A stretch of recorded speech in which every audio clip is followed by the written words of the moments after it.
People think survival begins when the food runs out or when the storms arrive. But that's not true. Real survival begins the moment people realize there isn't enough for everyone.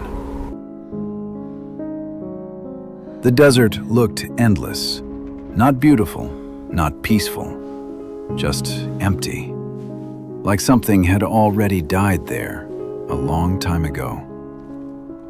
7 strangers entered it together, 43 miles from the nearest extraction point. No vehicles, no contact, no guarantee the old maps were even real. Only one destination, an abandoned pumping station, somewhere beyond the horizon. And according to the maps, there was still water beneath it, if the maps were right. The first day didn't feel dangerous. That's what made it worse. The heat was slow, quiet, patient. It didn't attack them all at once. It waited. You could already see the difference between people. Some conserved energy, others panicked quietly. Daniel barely touched his water. Tiny sips, measured breathing, controlled movement. Maya was different. She drank too fast, too early. Nobody said anything, but everybody noticed. That's the strange thing about survival. People stop seeing each other normally and start calculating who's weak, who's dangerous, who might become a problem later. By midday, the desert stopped feeling natural. The air itself felt heavy. Breathing became harder. The sunlight burned through clothes, through skin, through thought. Heat changes people slowly, first physically, then mentally. Ethan collapsed before sunset. At first, nobody moved. Not because they didn't care, because everyone was already exhausted. And deep down, every person there understood the same terrifying truth. Helping someone survive might reduce your own chances. Nobody wants to admit that thought exists until survival forces it into the open. That night, the temperature dropped violently. The desert became cold enough to hurt. The group stayed near broken rocks for shelter. Nobody talked much anymore. People think survival begins when the food runs out or when the storms arrive. But that's not true. Real survival begins the moment people realize there isn't enough for everyone. The desert looked endless, not beautiful, not peaceful, just empty, like something had already died there a long time ago. Conversations waste energy. Then somebody heard it. Water. A faint dripping sound somewhere in the darkness. And suddenly, people moved faster than they had all day. Hope does that. Even dying people run toward hope. Flashlights scanned the rocks. Breathing became louder. The sound got closer, closer, until they found the source. An old rusted pipe, empty. The dripping sound was only wind moving through metal. Nobody spoke afterward, because disappointment becomes dangerous out there. Especially when people are thirsty. Later that night, someone tried opening another person's backpack. Quietly, slowly, like guilt could somehow soften the sound. Daniel woke immediately. "Don't touch my bag." Nobody moved. Maya stepped backward slowly. No explanation, no apology. Because nobody really blamed her. That was the frightening part. Day 3 was worse, much worse. Lips splitting open, muscles cramping, skin burning, thoughts becoming slower. The human brain needs water to function. Without it, people stop acting like themselves. Arguments started over nothing. Walking speed, direction, shade, tiny things. But survival pressure turns tiny things into violence. Ethan accused Daniel of hiding water. Daniel snapped instantly. For a moment, it looked like they might actually kill each other. Not over hatred, over fear. We are going to die. Then the storm came. No warning, no time to prepare. Just wind. Violent, blinding wind. Keep moving, don't stop.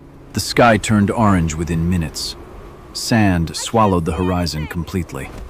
People wrapped cloth around their faces, trying to breathe, trying to stay together, trying not to disappear. But deserts don't care about plans. Leah vanished first. 1 second she was there, the next, gone inside the Keep storm. moving, don't stop. They searched for her blindly, shouting her name into the wind. But every direction looked the same. And after enough time passes, people stop searching with hope. They search out of guilt. When they finally found her, she was unconscious beneath collapsed rocks. Alive, barely. The storm buried most of their remaining supplies. 2 water bottles disappeared beneath the sand. And suddenly, survival became mathematical. Not emotional, not hopeful, mathematical. Not enough water, not enough energy, not enough time. Nobody said it directly, but everybody understood. Some of them were probably not leaving the desert. Hours later, Daniel saw something far ahead through the heat distortion. A structure, metal, standing alone against the horizon. The pumping station. People cried when they saw it, not from happiness, from exhaustion. Hope becomes painful when your body is already broken. They reached the station just before nightfall. Rust covered everything, the walls, the pipes, the doors, like the desert had been slowly eating the place for years. Then they checked the underground tank, and the silence afterward felt heavier than the desert itself. A few inches of muddy water, that was all. Not enough for 7 people. Maybe enough for 3. Nobody wanted to say the numbers out loud, because once survival becomes numbers, people begin changing. We can't stay here. Maya wanted equal distribution. You don't know that. Daniel disagreed. Shut up, both of So you. everybody dies We are together? going to die. Nobody answered him, because nobody had an answer. Fear changes morality, slowly, quietly, until good people start thinking terrible things. Then Ethan surprised everyone. He pushed the water container toward Leah. She won't survive the night. For the first time in days, something human returned to the group. Not hope, not safety, humanity. Tiny portions of water were shared, carefully, painfully, enough to survive another day, maybe. Sometimes survival isn't about strength. Sometimes it's about deciding who you become when fear finally strips everything else away. The next morning, the desert looked different, quieter somehow, like it was waiting. The group packed what little water remained and prepared to leave the station, because the pumping station was never the end of the journey, only the beginning of another problem. According to the old maps, the extraction point was still 2 days away, and during the night, someone had stolen the compass. Nobody reacted immediately, not at first. People were too tired, too empty. Daniel looked around slowly, one face at a time, trying to read exhaustion, fear, guilt. But after enough days in survival conditions, every emotion starts looking the same. Maya avoided eye contact. Ethan could barely stand. Leah sat silently near the station wall, watching the sunrise spill across the dunes. The compass mattered more than anyone wanted to admit. Without it, the desert became infinite again. And infinite places break people. Daniel searched the bags first, quickly, aggressively. Nobody stopped him. Nobody even argued anymore. The energy for anger was disappearing. Then he found something strange. Fresh footprints, leading away from the pumping station. Only one set. Somebody had left during the night.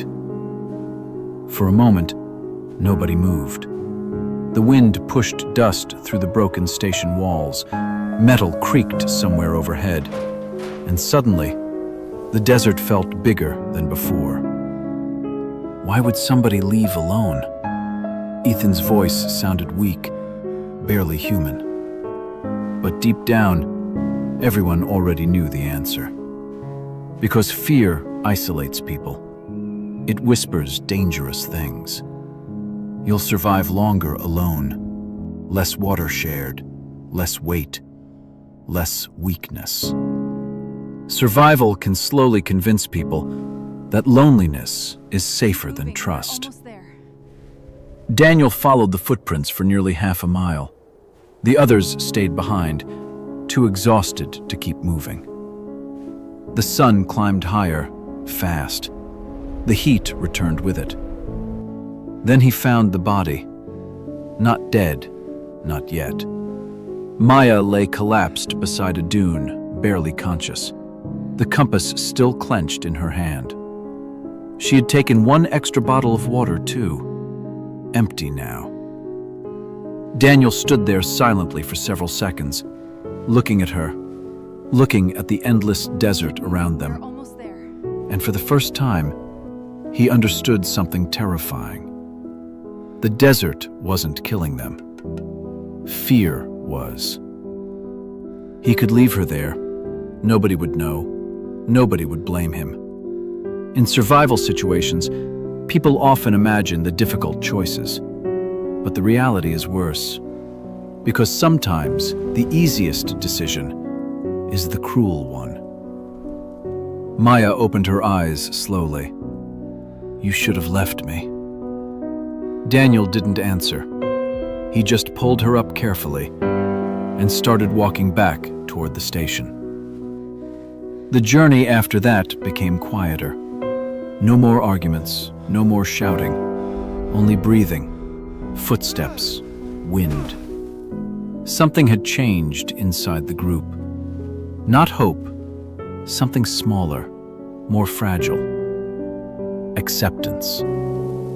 By the second afternoon, the water was nearly gone again. People stopped talking about the extraction point. Talking about distant hope wastes energy too. Ethan's condition worsened quickly. Hallucinations, confusion, slow reactions. At one point, he stared at the horizon for nearly 10 minutes, convinced he could see trees. There were no trees, only heat. That evening, the group reached a ridge overlooking a massive stretch of dead land. Miles of cracked earth. No movement, no sound. Then Leah noticed something, very far away. Movement.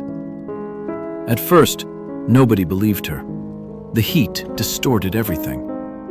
But then they saw it too. A vehicle, small, moving slowly across the horizon.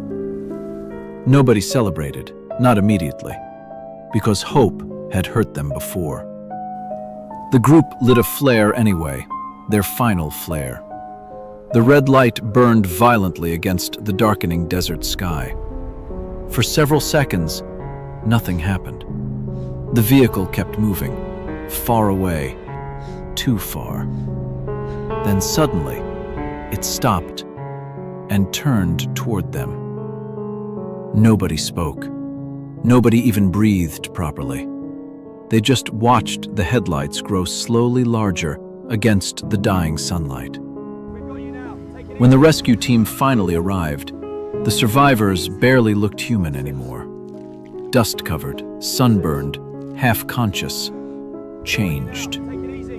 The medics gave them water carefully, small amounts, controlled. And as the vehicle doors closed, Daniel looked back one final time at the desert. The same desert that nearly killed them. The same desert that exposed every fear they carried inside themselves. But maybe that's what survival really is. Not conquering nature, not defeating impossible odds, just surviving long enough to recognize the parts of yourself you hoped would never appear. Because out there, beyond comfort, beyond fear, beyond civilization, Don't do this to me. people don't discover who they want to be. They discover who they truly are. Last Horizon. Hello, everyone, and welcome back to English Unleashed 2026. I'm your host, Leo, and this is episode 10. In this podcast, we learn English by discussing the big ideas that shape our lives and our success. If you're ready to grow your mind and your vocabulary, make sure you're subscribed. Today, we're diving into a fascinating and maybe even controversial topic: the connection between our friends and our finances. We have a special guest with us, Mr. Sterling, a self-made millionaire and a brilliant thinker on the social dynamics of success. Mr. Sterling, you once said something that really stuck with me. You tell me about someone's gathering, and I will tell you about their worth. We're going to unpack that today. Welcome to the show. Thank you for having me, Leo. It's a pleasure to be here. And yes, that quote tends to get a strong reaction. I'm happy to explain what I truly mean by it. Let's start right there, because on the surface, it sounds a bit harsh. It sounds like you're saying, show me your friends' bank accounts and I'll tell you your value. Is that it? I can see why it sounds that way, but it's not about money at all, not directly. The word worth in that quote is not about net worth. It's about potential. It's about mindset. It's about the direction your life is heading. Okay, potential and mindset. So what is it about a gathering of friends that tells you so much? It's the quality and the subject of the conversation. When a group of friends get together, what do they talk about? Do they complain about their problems, or do they brainstorm solutions? Do they talk about the past, or do they get excited about the future? Right, it's the energy of the conversation. Precisely. And here's the biggest distinction. Do they talk about other people, or do they talk about ideas? A conversation centered on gossip and criticizing others is a low-energy, contracting conversation. It shrinks your world. A conversation centered on ideas, on possibilities, on what if we tried this, that's an expansive conversation. It grows your world. So a gathering full of complaints and gossip suggests a fixed, negative mindset, and the gathering full of ideas suggests a growth mindset. Exactly. You show me a person who consistently spends their time in a creation circle, and I will show you a person whose future is bright, regardless of how much money they have today. That's the real meaning of their worth. That makes perfect sense. It reminds me of that famous quote, "You are the average of the 5 people you spend the most time with." Do you believe that applies to our financial lives as well? Oh, profoundly so. It's almost the law of nature. It's not magic, it's immersion. If you put a freshwater fish in the ocean, it will adapt or it will die. Humans are the same. We adapt to the environment we're in. Your friends create your emotional and intellectual environment. Their beliefs about money, their habits, their attitudes, it all starts to feel normal. Yes, you absorb it through osmosis. I can give you a story from my own life. Please do. So, when I was in my early 20s, I had a wonderful group of friends. I still know them today. They were kind, loyal, funny, but they had a deep scarcity mindset around money. What does a scarcity mindset sound like? It sounds like, oh, I can never afford that, or rich people are just lucky, or I need to save every penny and never take a risk. The default view was that money is a limited resource that you can easily lose. A defensive mindset. A defensive mindset, exactly. Then, through a part-time job, I met a man named Daniel. He was only a few years older than me, but he owned a small landscaping business. He was my first friend with an opportunity mindset. And what did his mindset sound like? It sounded completely different. I remember one day we were walking past a restaurant, and my first thought was, wow, that place looks expensive. I can't afford to eat there. Daniel stopped, looked at it, and said, that's a great location. I wonder what their monthly revenue is. How could we start a business that could afford a place like that? Wow. So you said, I can't afford it, and he asked, how can I afford it? That one question, Leo, changed my life. It was a switch from a passive statement to an active question. It shifted me from being a victim of my circumstances to a creator of my circumstances. Spending time with Daniel reprogrammed my brain to see opportunities instead of just obstacles. That is the power of your social circle. That's an incredible story. It makes the idea very practical. So this leads to the big question for our listeners. How do we apply this? How can we audit our social circle? It feels unkind to judge our friends. This is the most important part. A friendship audit is not about judgment or cutting people off. It's about awareness and intention. It's not about what your friends can do for you, but how your interactions affect you. Okay, awareness and intention. How do we start? I suggest thinking about the different roles friends can play in our journey.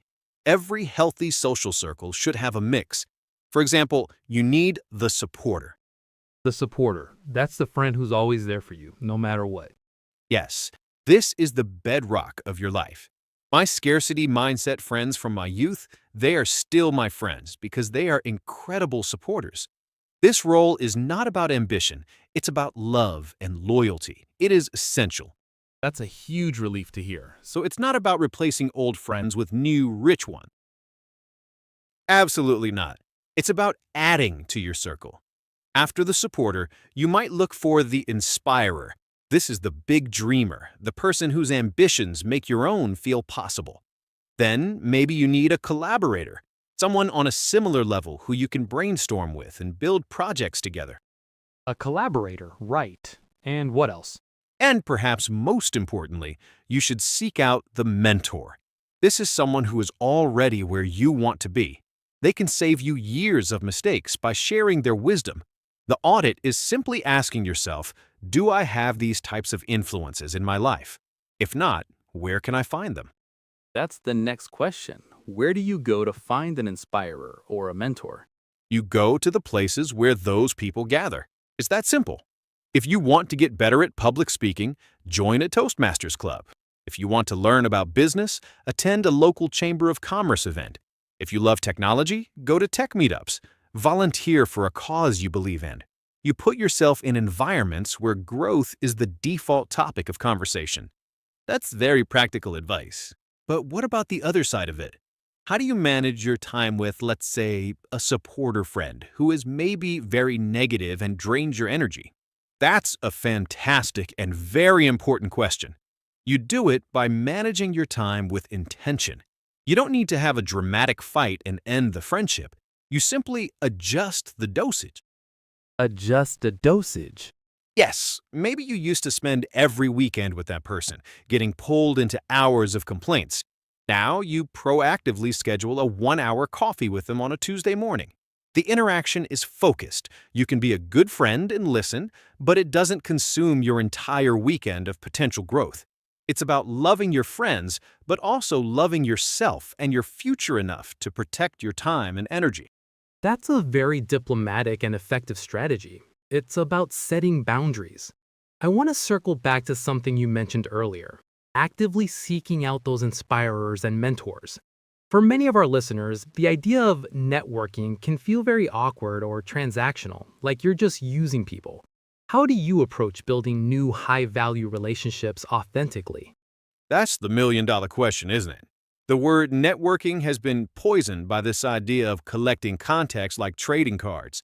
The key to authentic connection is to completely reverse the objective. Don't go into a room thinking, what can I get? Go in thinking, what can I give? Give me an example. If I meet someone at an event who I admire, what does a giving approach look like in practice? It's about doing your homework. Let's say you admire a successful entrepreneur. Don't just walk up and say, can I have coffee or can you be my mentor? That's asking for a withdrawal from an account you haven't deposited into. Instead, listen to their podcasts, read their articles, find something specific they're working on. Then your approach becomes, "Hello, I really enjoyed your recent talk on marketing funnels. I have a background in data analysis, and your point about customer segmentation made me think of a simple way you could potentially increase your conversion rate by 2%. I wrote a good one-page summary, no strings attached. I just wanted to share it."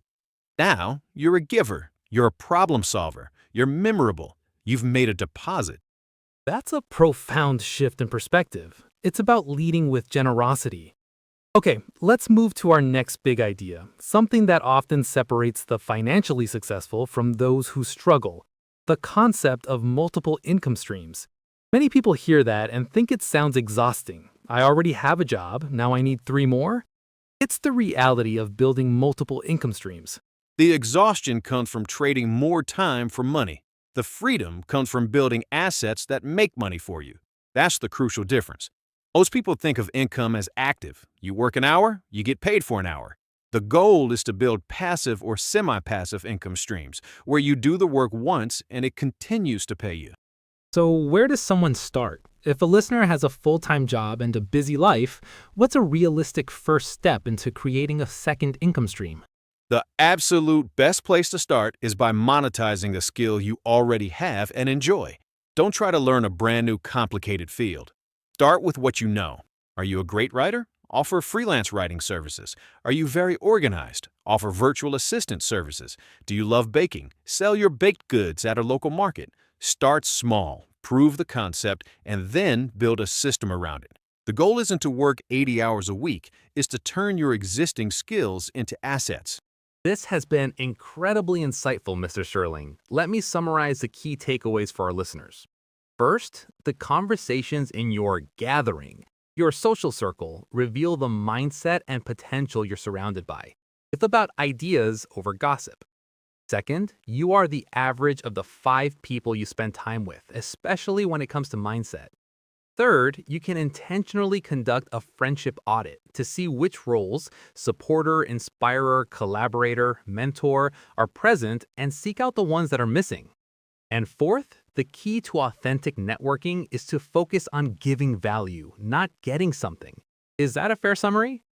Perfect summary, Leo. Before we let you go, could you leave our listeners with one final piece of advice on this topic? Would say this: the best way to attract amazing people into your life is to become one yourself. Don't focus on what you can get from others. Focus on what you can give. Read books, develop skills, become a great listener, be curious, be kind. Focus on adding value to every person you meet. Quality people are not attracted to neediness, they are attracted to value. Become a person of value, and you will find your gathering naturally elevate. The best way to attract amazing people is to become one yourself. That is the perfect place to end. Mr. Sterling, thank you for your time and for sharing your wisdom in such a clear and actionable way. It was my genuine pleasure, Leo. Thank you. And to all our listeners out there, thank you for tuning in to English Unleashed 2026. Think about your own gatherings. What kind of conversations are you having? Let us know your thoughts in the comments. And if you enjoyed this episode, please subscribe and share it with a friend. We'll see you next time. Hello, and welcome back to English Unleashed 2026, the channel where we explore big ideas to help you master the English language. I'm your host, Alex, and today we're diving into a topic that might sound simple, but is full of surprising depth: the difference between being rich and being wealthy. Most of us use these words interchangeably, but are they really the same thing? To help us unpack this, we have a very special guest with us today. Dr. Evelyn Reed is a financial psychologist and the author of The Affluence Architecture. Dr. Reed, thank you so much for joining us. It's a pleasure to be here, Alex. This is one of my favorite topics. Fantastic. And before we jump in, a quick reminder to all our listeners: if you enjoy our content, please make sure to subscribe and hit that like button. It really helps the channel grow. All right, Dr. Reed, let's start with the basics. Rich versus wealthy. What is the fundamental difference? Well, the simplest way to put it is that being rich is about your income, while being wealthy is about your assets. Being rich is often very visible. It's the high salary, the expensive car, the big house, the designer clothes. It's what we see. Right, the visible consumption. Exactly. But this lifestyle is often precarious because it depends entirely on that high income continuing. If the job goes away, the lifestyle collapses. Wealth, on the other hand, is what you don't see. It's the money that hasn't been spent on depreciating lifestyle assets. Instead, it's been invested in things that generate more money. Things like stocks, real estate, or a business. Precisely. Wealth is the accumulation of income producing assets. It gives you something far more valuable than a luxury car: time and freedom. True wealth means you're no longer trading your time directly for money. Your money is working for you. I've heard the rich lifestyle described as being on a treadmill. It sounds like that fits your description perfectly. It's a perfect analogy. The document you sent over calls it a high velocity financial cycle. Money comes in as a salary and goes out almost immediately to fund the lifestyle. You have to keep running faster and faster just to stay in the same place. Running on a treadmill. Whereas the wealthy person is building a vehicle. It might take longer to build and it might not look flashy at first, but eventually that vehicle can take them anywhere they want to go without them having to run. That's a powerful distinction. This brings up something fascinating from your work, what you call the professional paradox. This is the idea that many high-income professionals, doctors, lawyers, executives, are often rich but surprisingly not wealthy. How does that happen? It's a huge paradox and it trips up so many people. There are three main factors. First is the late start. A doctor, for instance, might not start earning a high income until they are in their early 30s. They've missed a critical decade of compound growth that someone who started earning and investing at 22 has. Okay, so they're behind from the beginning. Second is status pressure. There's a powerful expectation for a doctor or a lawyer to look the part. This means the expensive house in a status neighborhood, luxury cars, private schooling for their kids. The spending scales up immediately to match or even exceed the high income. That makes sense. You have to project an image of success.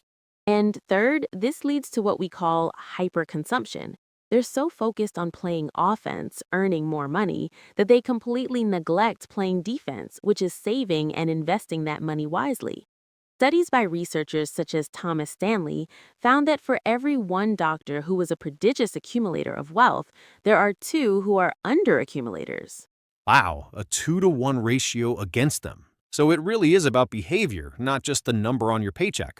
It's almost entirely about behavior. And this requires a fundamental psychological shift.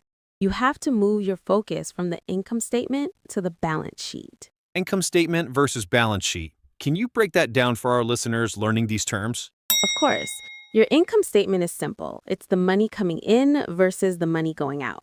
How much you earn minus how much you spend.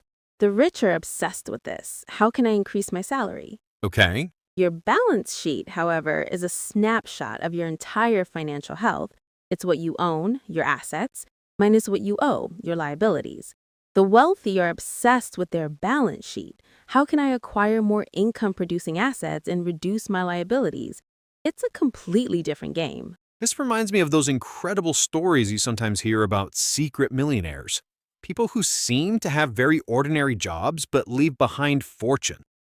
Yes, the story of Ronald Reed is a perfect example. Tell us about them. Ronald Reed was a janitor and gas station attendant in Vermont. He lived an incredibly frugal life. When he passed away, people were shocked to learn he had accumulated an $8 million fortune. $8 million on a janitor's salary? How is that even possible? He simply lived well below his means and consistently invested the difference in dividend-paying stocks for decades. He never tried to look rich. He was focused on becoming wealthy. He focused on his balance sheet. His story is the ultimate proof that wealth is a result of behavior, not income. That's just incredible. It feels like this idea of quiet wealth is becoming more popular today. I've seen the terms quiet luxury or stealth wealth trending. Is this a cultural shift away from the flashy, rich aesthetic?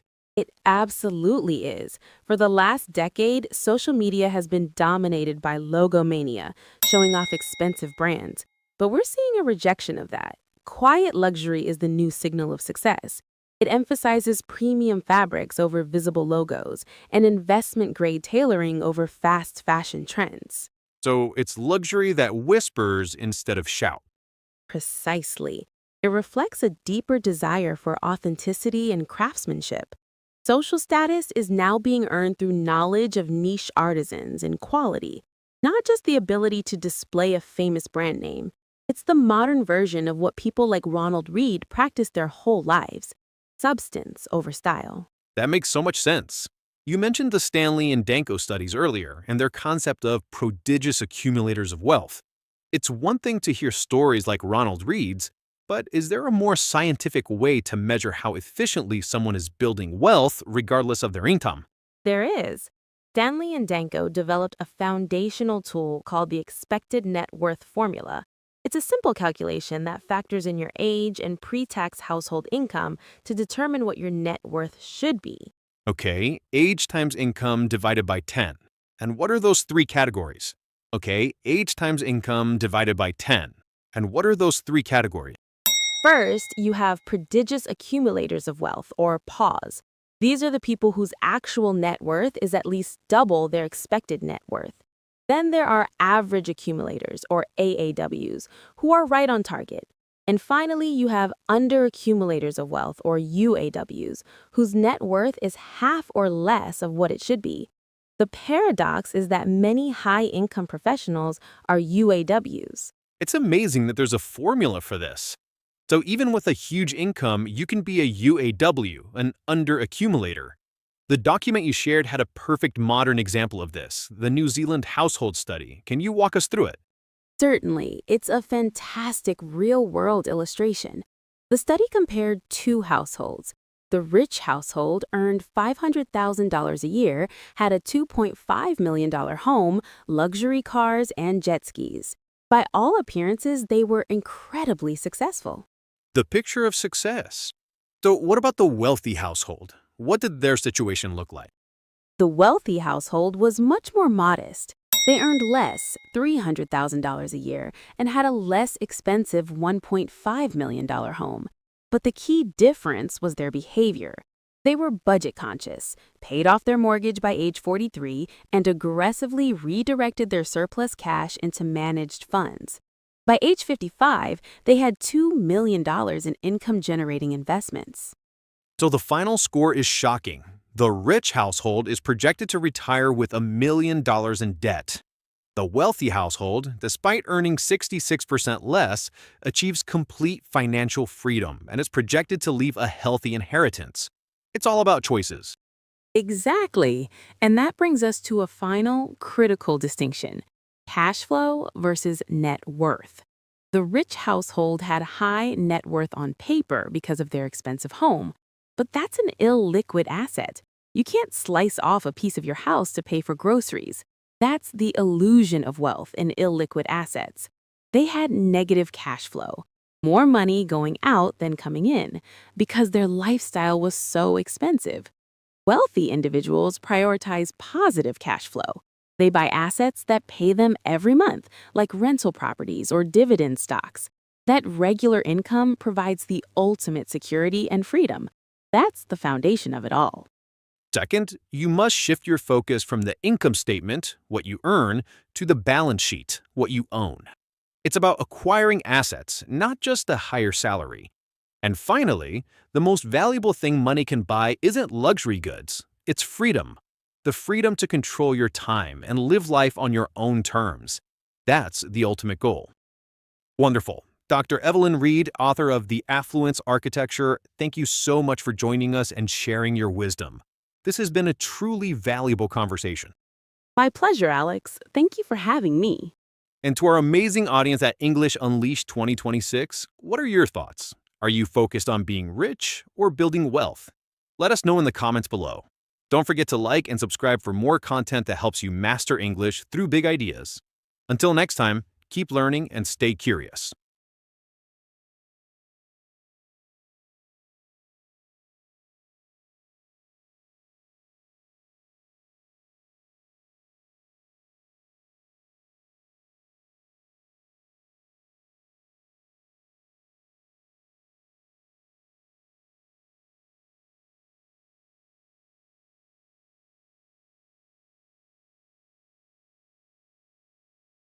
Welcome to English Unleashed 2026, the podcast that helps you master English while exploring big ideas. I'm your host, Mike. And I'm Laura. Hey, everyone. Today, we're diving into a fascinating topic for episode 6, rich mindset versus poor mindset. We'll explore how your thoughts about money can literally shape your financial future, and we'll keep the language simple and clear for all our English learners out there. All right, Mike, let's get into it. But I have to say, the title itself sounds a bit harsh. Rich mindset, poor mindset. It feels like we're judging people based on how much money they have. That is a perfect place to start, Lara, because this is the biggest misunderstanding. We are not talking about your bank account. Okay, so what are we talking about? We're talking about your beliefs, your attitude, the story you tell yourself about money. You can be earning $1 million a year and still have a poor mindset. And you can be earning a modest salary with a powerful, rich mindset. I'm not sure I follow. For me, money is simple. You earn it, you pay your bills, and if you're lucky, there's a little left over to save or have fun with. It's just math. See, that's one perspective. Let's call that the starting point. But the rich mindset sees it differently. It doesn't just see money as something to be earned and spent. It sees money as a tool. A tool for what? Buying bigger stuff? A tool to build more tools. A person with a rich mindset thinks, how can I make this money work for me? They focus on creating systems that generate more money. Right, so this is where I get lost. That sounds like something only business owners or investors can do. I have a job. I trade my time for money. That's the deal. There are no systems. That's the core belief of a poor mindset. It's the idea that your time is the only thing you have to sell. It's a very limited resource, right? There are only 24 hours in a day. Exactly. So I work my 8 hours, get paid, and that's it. To make more, I have to work more hours. It's stressful. The rich mindset looks for ways to break that link between time and money. It focuses on growth and opportunity. They ask, how can I add more value? Instead of, how can I work more hours? Okay, add more value. That sounds like corporate jargon. What does it mean in real life? It means learning a new skill that makes you more efficient at your job so you can get a promotion. Or it could be starting a small side project. It's about creating assets. Assets versus what's the opposite? Liabilities. This is a huge one. An asset puts money into your pocket. A liability takes money out of your pocket. So my car is a liability. My phone is a liability. My Netflix subscription is definitely a liability. Bingo. The rich mindset focuses on acquiring assets. The poor mindset often acquires liabilities that they think are assets. Like what? Who thinks their car payment is an asset? Well, many people think their house is their biggest asset. But if it's just the house you live in, it's taking money out of your pocket every month for the mortgage, taxes, repairs. Right, so an asset would be a house you rent out to someone else. Exactly. You're getting it. Let's talk about education. A poor mindset often sees education, a course, a book, a seminar, as an expense. Well, it is. A book can be $20. A course can be hundreds. That's money I could use for groceries or to pay my phone bill. It's a choice, and the immediate need always wins. And that's the scarcity mindset. It's a focus on survival. The rich mindset sees that $20 book not as an expense, but as an investment. In investment? Yes. What if one idea from that book helps you save $100 or gives you an idea for a side business that makes you $1,000? The book just paid for itself many times over. It's an asset. That's a lot of what ifs. What if the book is useless? Then I've just wasted $20. That's the risk. And that brings us to the next big difference. Attitude towards risk and failure. Oh, I know where I fall on this one. I am team no risk, please and thank you. Most people are. The poor mindset is terrified of losing money. It plays defense. The main goal is to not lose. Of course. Losing money is painful. It means I can't pay a bill or I have to give up something I wanted. Absolutely. But the rich mindset understands that failure is part of the process of winning. They play offense. They take calculated risks. Calculated is the key word there, I hope. Of course, it's not about gambling. It's about seeing failure not as a disaster, but as feedback. It's data. You try something, it doesn't work, you learn why, and you adjust your strategy. My mindset sees failure as final, a big red stop sign that says, you are bad at this, go home. And that's what keeps people stuck. Think about this. If you save all your money in a bank account, you're guaranteed not to lose it, right? Right, it's safe. But because of inflation, the value of that money is slowly decreasing every year. So by playing it perfectly safe, you are actually slowly losing. Oh, that is a very depressing thought. Thanks, Mike. But it's true. The rich mindset knows this and looks for investments that can grow faster than inflation. That involves some risk, but the risk of doing nothing is greater. Let's talk about something else. What about people? How do the mindsets differ in how they see other successful people? Great question. A poor mindset often looks at successful people with jealousy or suspicion. They think they got lucky or they must have cheated. It comes from a belief that the pie is limited. If they have a big slice, it means less for me. I admit I've felt that. You see someone on social media with a fancy car and you think, must be nice. A rich mindset looks at successful people with curiosity and admiration. They think, wow, how did they do that? What can I learn from them? They believe the pie is unlimited. There's enough success for everyone. So they don't see it as a competition. Exactly. They collaborate. They find mentors. They're happy to pay for expertise because they see the value in it. A poor mindset often tries to do everything for free because they see paying for help as an unnecessary cost. This is hitting a little too close to home. I spent 6 hours last weekend trying to fix a leaky faucet by watching free videos online. And did you fix it? No, I made it worse and had to call a plumber anyway and pay extra for an emergency call. That is a perfect example. Your 6 hours of time have value. You tried to save, say, $150, but you spent 6 hours of your valuable time and ended up paying more anyway. A rich mindset would have called the plumber immediately. Okay, I see it now. My brain just automatically defaults to, how can I do this for free? The better question is, what is the best use of my time? Your time is your most valuable, non-renewable asset. You can always make more money, but you can never make more time. Wow, that's deep for a podcast about money. But it's the fundamental principle. So, to recap the main points for our listeners, rich mindset focuses on opportunities. And poor mindset focuses on obstacles. Rich mindset admires and learns from successful people. Poor mindset resents them. Rich mindset focuses on acquiring assets and investing in themselves. Poor mindset focuses on saving every penny and acquiring liabilities. And maybe most importantly, a rich mindset embraces calculated risk and sees failure as a lesson. While a poor mindset is so afraid of failure that they often don't even try. This has been very eye-opening and a little uncomfortable. Growth is always a little uncomfortable.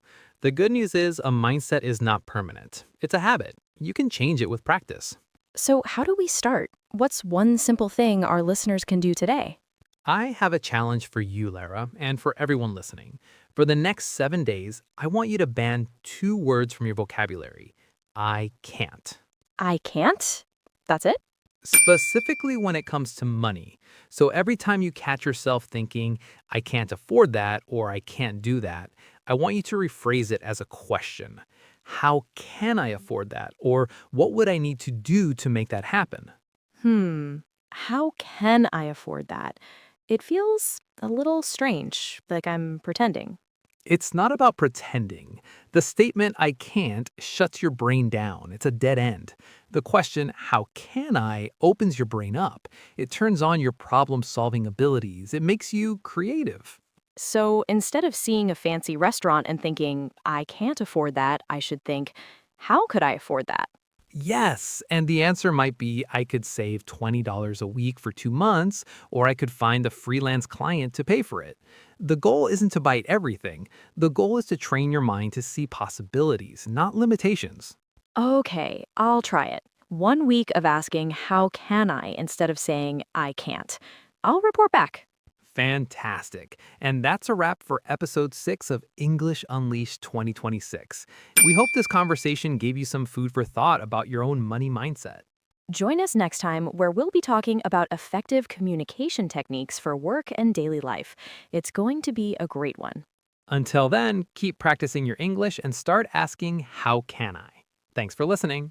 Hello, everyone, and welcome back to English Unleashed 2026. My name is Alex, and this is the channel where we learn English through exciting and inspiring conversations. If you're new here, make sure to hit that subscribe button and ring the bell so you never miss an episode. And for our returning listeners, welcome back. Today, we have an incredibly special episode. I am sitting with a true legend, a man who has built empires and is now dedicated to mentoring the next generation, Mr. Adams. He is a retired billionaire and, more importantly, one of the wisest people I know. Sir, thank you so much for being here. The pleasure is all mine, Alex. Thank you for having me. I love what you're doing with this channel. That means a lot, sir. I want to jump right into the big question our audience is waiting for. Imagine you lost everything tomorrow. It's 2026 and you are young like me, with nothing but your knowledge. If you had to start all over again, what business would you start? That's a beautiful question, Alex. A powerful one. It forces you to look at the world not as it was, but as it is, and where it's going.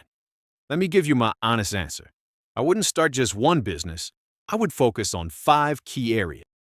5 areas. Okay, I'm ready. I have my notepad right here. Excellent. The first, and perhaps the most important, would be mastering digital skills, specifically artificial intelligence. AI. Everyone is talking about it. It sounds so complicated, though, like you need to be a genius coder. That's a common misconception. Think of it this way. 100 years ago, to use electricity, you didn't need to be an electrical engineer. You just needed to know how to flip a switch. And 2026, AI is the new electricity. It powers everything. The new electricity. I like that. So you wouldn't be building robots. No, not at all. I would focus on using simple AI tools to solve real everyday problems for people and small businesses. Like what, for example? Can you give a simple example? Certainly.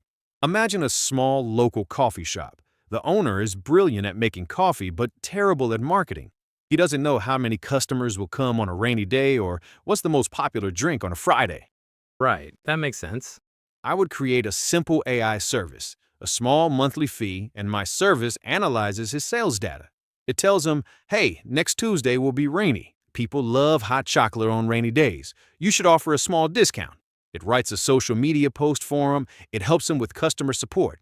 It makes his life easier and his business more profitable.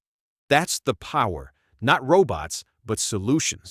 Wow, so you're not selling technology, you're selling a solution. That makes it so much clearer. Okay, that's number 1. What about number 2? Number 2 would be green and eco-friendly businesses that help the planet. That's a very smart direction. My generation cares a lot about the environment. Exactly. And it's not just your generation anymore, Alex. The mindset has shifted globally. People understand that our choices matter. They're willing to pay more for a product if it's sustainable. So things like recycling or solar energy? Those are great examples, but it can be even simpler. Think about packaging. Every product we buy comes in a box or a wrapper. I would start a business that creates beautiful, innovative, and completely biodegradable packaging from mushrooms or seaweed. From mushrooms? No way. Yes, the technology exists. A green business is no longer just about doing good. It's about being smart. You align your profit with the well-being of the planet. Customers love it, you feel good about your work, and it's a massive growing market. That is the future. Profit aligned with the planet. I love that. Okay, so we have AI solutions and green business. What's number 3? Number 3 is something anyone can start today for free. I would build my personal brand. You mean on social media, like being an influencer? Yes, but I want you to think about it differently. Don't think influencer, think trusted voice. Whether it's a YouTube channel, a podcast like this one, a blog, or even short videos on TikTok, the goal is to share what you know and what you're learning. But how does that lead to business? People say it's just about getting likes and followers. Likes are temporary. Trust is permanent. When you consistently provide value, you teach people something, you make them laugh, you inspire them, they begin to trust you. And in the modern world, trust is the most valuable currency. The most valuable currency. Absolutely. Once you have an audience that trusts you, business follows naturally.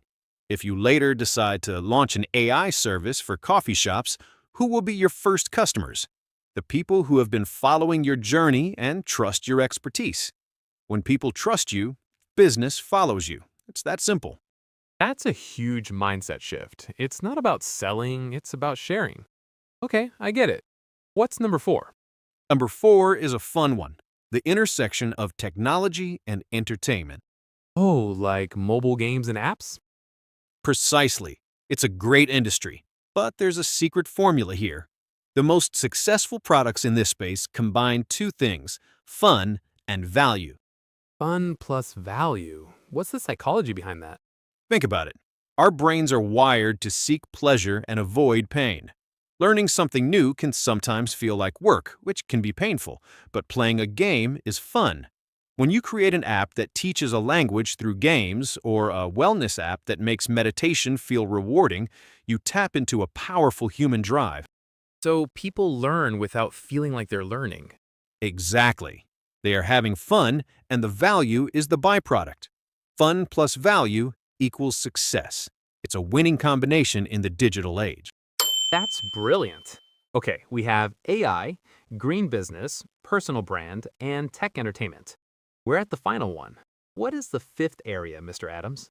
The 5th, and this one is very personal to me, is health and mental wellness. It seems more and more people are focusing on that now. They are, and for good reason. In my youth, Alex, I ignored my health. I thought sleep was for the weak. I worked 18-hour days fueled by coffee and ambition. Sounds like a lot of entrepreneurs I know. It was a big mistake. I achieved financial success, but I ended up completely burned out. My health failed, my relationships suffered. I learned the hard way that you can't enjoy your wealth if you don't have your health. I'm sorry to hear that, sir. It was a necessary lesson. So today, I would invest in businesses that support well-being. Fitness apps that make exercise enjoyable, mental health platforms that connect people with therapists, healthy food startups that make nutritious food convenient. Health is the real wealth. Without it, nothing else matters. Health is real wealth. That's powerful. These 5 areas are incredible. So to bring it all together, if you could only give one single biggest piece of advice to a young person starting today, what would it be? It would be 3 things, Alex. A 3-part philosophy. Okay, I'm listening. First, learn every single day. Read books, listen to podcasts, talk to people smarter than you. Curiosity is your greatest asset.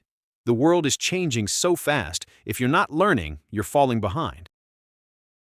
Second, fail fast and learn faster. Young people are so afraid of failure. They see it as an end. But failure is data. Failure is data. What does that mean exactly? It means when you try something and it doesn't work, you haven't failed. You have simply discovered one way that does not work. You've collected data. The goal is to run these experiments quickly, collect the data, learn from it, and adjust your path. Don't spend a year building something nobody wants. Build a small version in a week, show it to people, and see if they like it. Fail fast so you can learn faster. Wow, that completely changes how I see failure. Okay, and what's the 3rd part? And this is the most important one. Ever chase money. Chase value. But don't we start a business to make money? Money is a result. It is not the goal. Your goal should be to create value. Ask yourself every day, how can I help someone today? What problem can I solve? Focus all your energy on making your product, your service, your content so valuable that people's lives are better because of it. If you do that, I promise you the money will come. It has to. Money is a byproduct of value creation. Chase value, not money. Sir, this has been more than just business advice. This is life advice. Thank you so much. I'm speechless. You're very welcome, Alex. And remember this, your age is not your weakness, it is your power. You have the energy, the time, and the closeness to the future that I no longer have. The best time to start was yesterday. The second best time is right now. Start now. Wow. Thank you, Mr. Adams. That is the perfect way to end. To everyone listening, I hope you're feeling as inspired as I am. Let's do a quick recap. The 5 key areas for 2026 are AI solutions, green business, personal branding, tech plus entertainment, and health and wellness.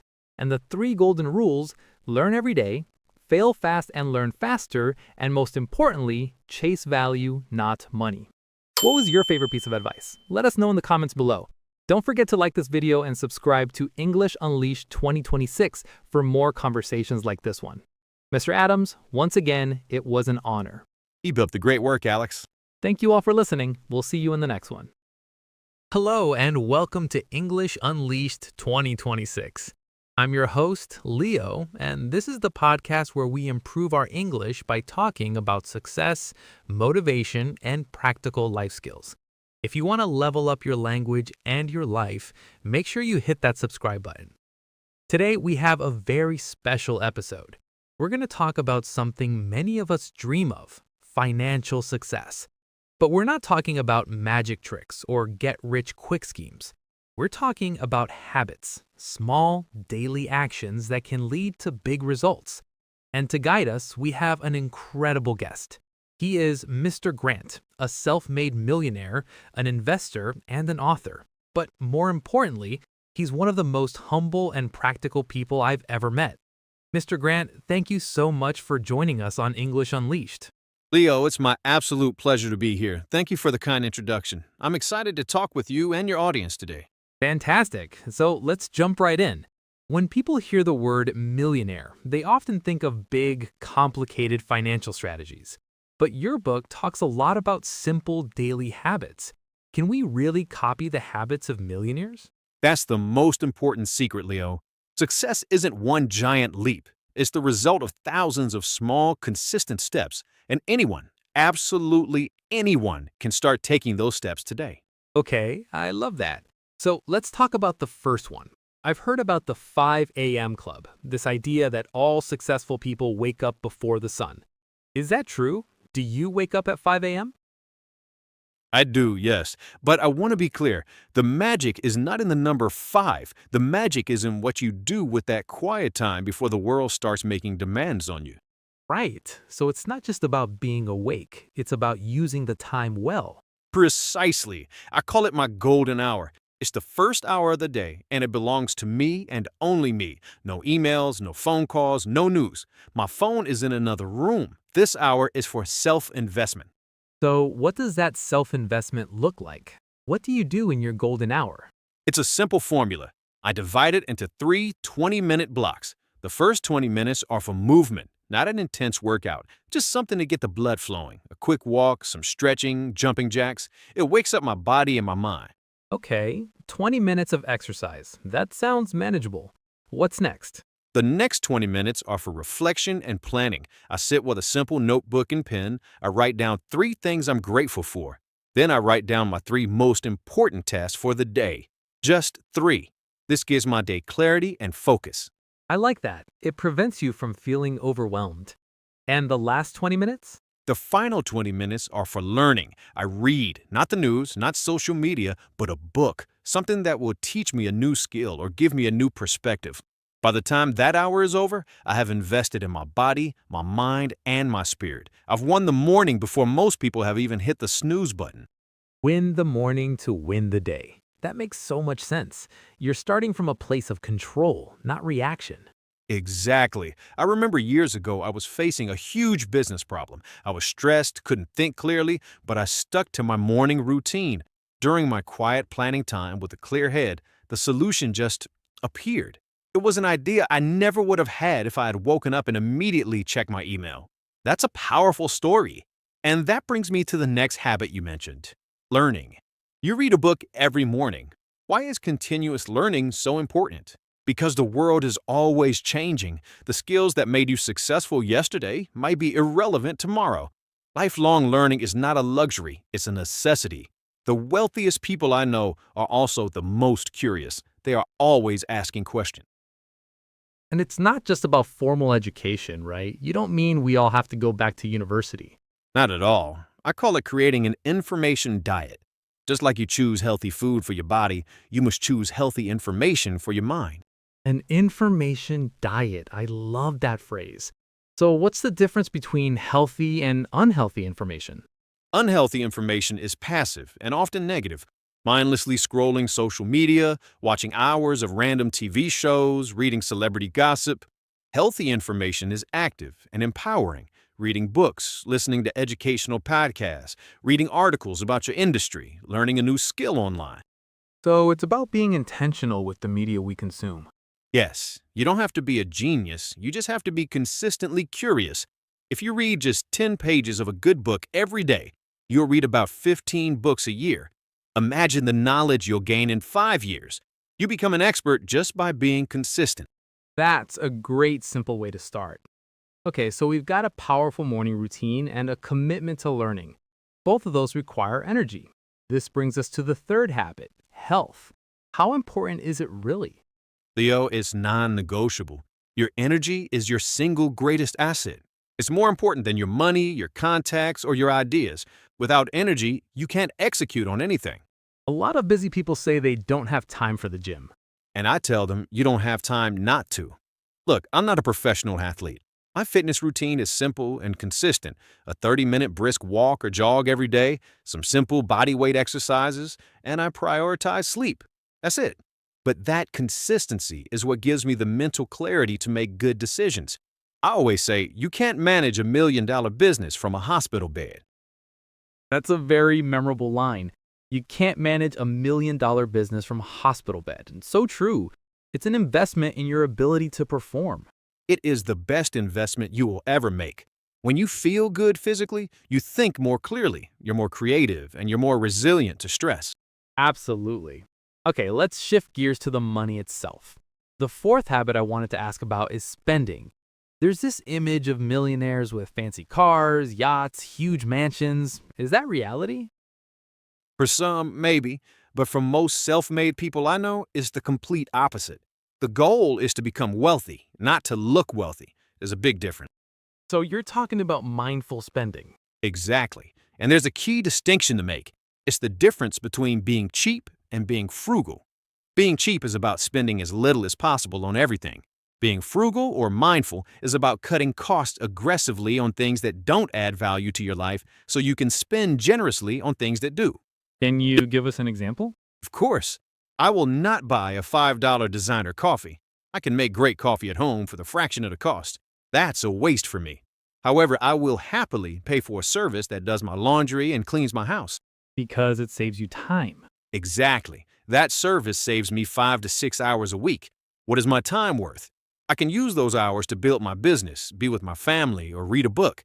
I am buying back my most valuable asset, my time. Most people do the opposite. They spend money on things that don't matter and are cheap with things that could buy them more time. That's a huge mindset shift. Value your time more than small, unnecessary luxuries. I drove my first car for 10 years while building my business because a new car wouldn't get me to my goals any faster. That's the essence of it. Ask yourself before every purchase, does this add real value to my life, or am I just trying to impress someone?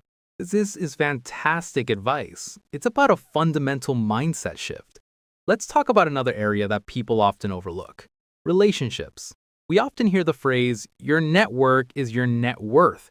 Is that just a cliche, or is there real substance to it? This has been so incredibly insightful, Mr. Grant. Let me try to summarize the 7 habits for our audience. First, the golden hour. Win your morning with exercise, reflection, and learning. Second, continuous learning. Maintain a healthy information diet. Third, health is non-negotiable. Treat your energy as your greatest asset. Fourth, mindful spending. Be frugal with things that don't matter to buy back your time. Fifth, build a generous network. Focus on giving, not taking. Sixth, diversify your income. Start small and turn your skills into assets. And finally, seventh, practice long-term thinking. Fall in love with the process. Have I got that right? You've captured it perfectly, Leo. As we close, if you could leave our listeners with one final piece of simple, powerful advice, what would it be? I would say focus on your systems, not just your goals. A goal is a target, like I want to be a millionaire, but a goal doesn't tell you how to get there. Your system is your collection of daily habits. So the habits are the system. Yes, you don't rise to the level of your goals, you fall to the level of your systems. Fix your habits, build a good system, and the goals will take care of themselves. Consistency is the key that unlocks everything. You fall to the level of your systems. Wow, that is powerful. Mr. Grant, this has been an absolute masterclass. Thank you so much for your wisdom and for sharing it in such a clear, simple way. The pleasure was all mine, Leo. Thank you for the wonderful conversation. To everyone listening, I hope you took as many notes as I did. What's the one habit you are going to try first? Let us know in the comments section. We'd love to hear from you. And if you found this conversation valuable, please like, share, and subscribe to English Unleashed 2026. It helps us a lot. Thank you for tuning in, and we'll see you in the next episode.